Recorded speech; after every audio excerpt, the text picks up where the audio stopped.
thank all the volunteers that have been helping out at the shelter. If you are a current volunteer, then you understand how difficult it is, how overcrowded we are. Our facility, we're handling over double the amount of animals each year that our facility was designed to handle. Every day we are handling 3 times the number of animals in the shelter that we really have the capacity to hold. If you look at the numbers, really 150 is our max capacity if we're handling the way we'd like to. We're handling now 450 every day, housing every day. With that said, it makes it really difficult to manage the care and the veterinary staff. You know, Dr. Martin. They do a lot of really hard work. It is extremely difficult to take care of this many animals in the facility that we have with the staff that we have. So that just brings to the point how important volunteers are to help us get the job done, because we are very stretched in the number of staff members we have to do the jobs we need to do every day. Well, actually, I have a whole list of things. He was not prepared. I knew I wanted to push this volunteer thing. And I even checked with Jessica to make sure I didn't leave anything off of my list. So I wanted to tell you all the opportunities that there are with us as a volunteer. Adoption counseling.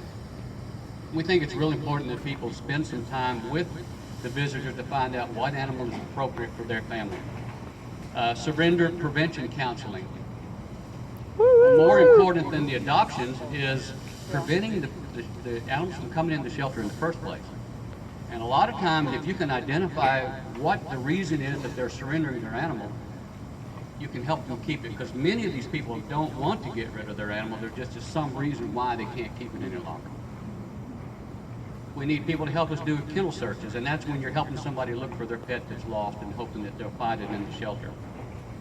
We need people to help us in the lobby as a greeter and monitors to help make sure that the flow is proper and that someone doesn't get overlooked and have to sit there unneedlessly for a long period of time.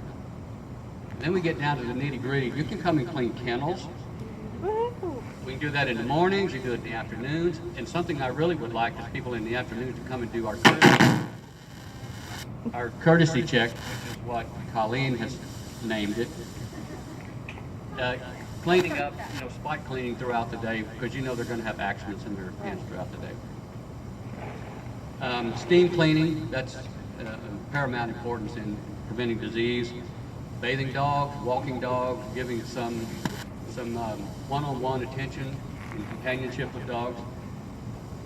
Laundry, if anybody wants to come and work our commercial laundry machine, we'd be more than happy to have you.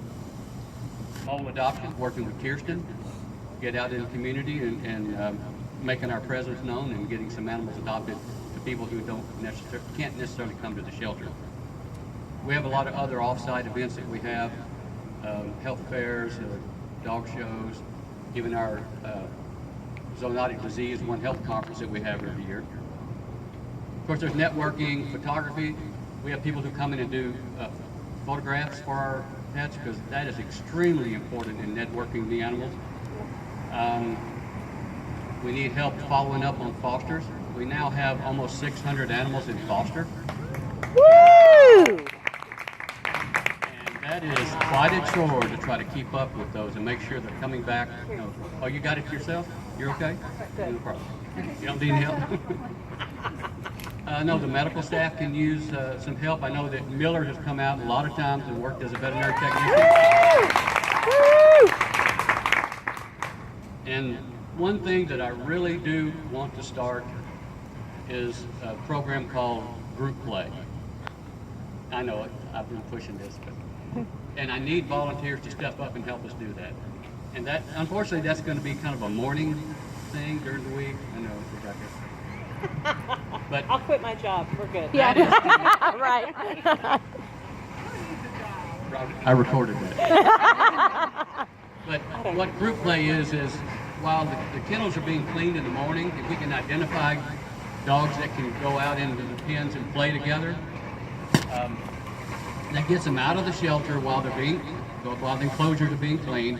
It gives them a chance to run off all that energy and do all their elimination and actually socialize. so that when they come back into their enclosures, they present better for adoption. And also to allow adopters to watch them out in their enclosures and see that it's not just a pit bull, pit bull, pit bull, pit bull Right. in a run, but a real animal with social skills and would make them a great adoptive pet. So with that, that's the end of my stuff. How many new people you get